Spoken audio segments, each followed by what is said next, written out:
New this morning, Airbnb announcing it has now hired a new chief technology officer. Ahmed Aldaleh is joining the company from Meta, where he launched Llama for Meta.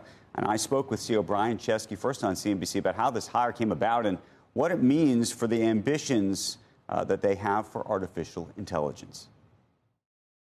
I mean, a couple of years ago, I wanted to meet some of the best AI people in the world, and a few names kept coming up over and over again. One of them was Ahmed Aldaleh. He was obviously leading generative AI at Meta, created the Llama family of models that were downloaded over 1 billion times.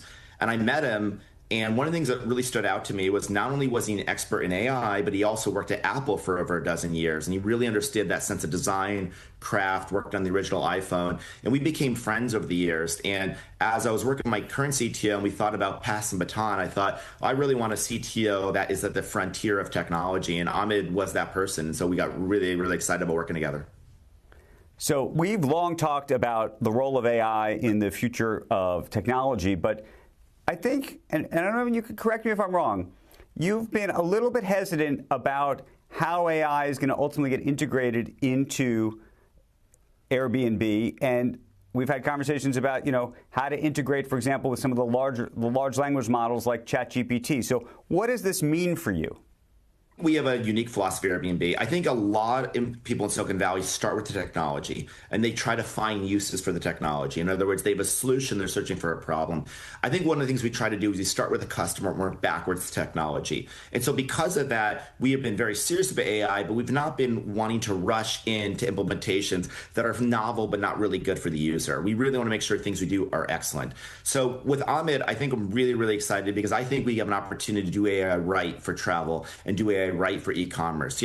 People use chatbots a lot right now. They're not using them a lot for commerce. I think a conversational search is a little clunky for e-commerce.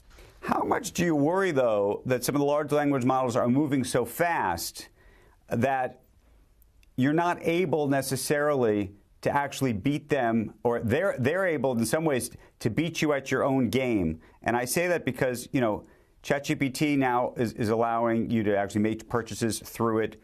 Google doing the same. Now Google partnering with Apple. And so even if you don't want to do it, do you ultimately have to sort of live inside that ecosystem?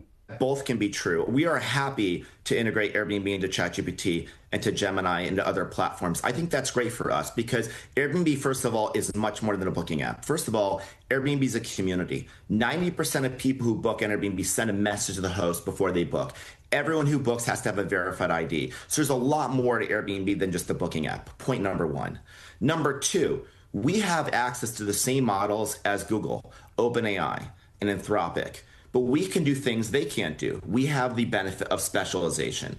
I do not believe that people want to use just one agent to do every single thing in their life, just like they don't want one person in their life. I don't think we want thousands of agents, but we're not going to have a single agent. We're going to want to have some specialization. And so where we will win is that we will be specialized for traveling and living. We think people come to us for that. How are you using AI, by the way? Talking about enterprise use case versus the consumer use case. Enterprise, we're using, Claude Code and we're using different tools. And I think AI is fundamentally great for workflows.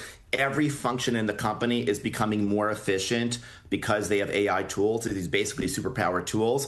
And then on the consumer side, we're using AI for customer service. So our AI agents are able to handle a huge amount of questions. AI is 24/7. It speaks every language. It can learn from millions and millions of customer actions to help you. And so we're able to reduce customer service contacts by like 15% in English.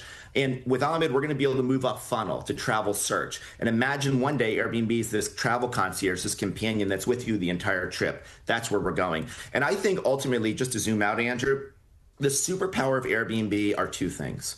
Number one, I think that Airbnb was founded by 3 founders. 2 of them were designers. So where we can win is design, mirroring great design and great craft with AI. And I think that's especially important in consumer.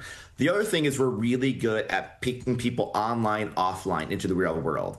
AI stands for artificial intelligence. In a world of artificiality, people want what's real life, real people, real experience in the real world. And I think that's where we can win. Has AI changed your hiring plans at all? Has it shifted sort of how many people you think you need? Not as much as I thought.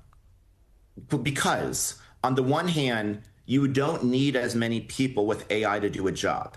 On the other hand, AI accelerates the growth of your business. And so therefore they kind of net out. So I think on the one hand, we need fewer people for every $1 million of revenue, but we are expecting AI to increase the growth of the company. And so they're kind of balancing out. As somebody who I always think is a barometer of the economy and just, I mean, the travel space, I think, speaks to sort of what's going on, at least in the U.S., if not more broadly. What are you seeing right now?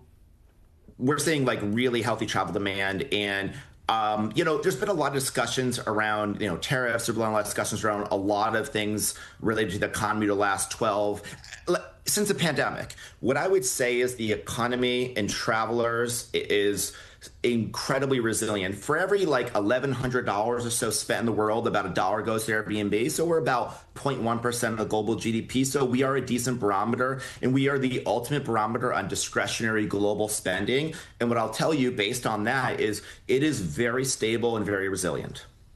You're coming to us right now from California.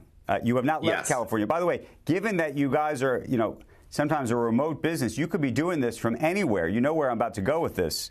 I know. California weighing this wealth tax, which is going to hit people like you in a very big way. So what do you think? I'm staying in California. I'm here in San Francisco. I'm not leaving San Francisco. I'm not leaving California. I think when the pandemic occurred, there was this question of, will tech migrate away from San Francisco? It looked like it was going to.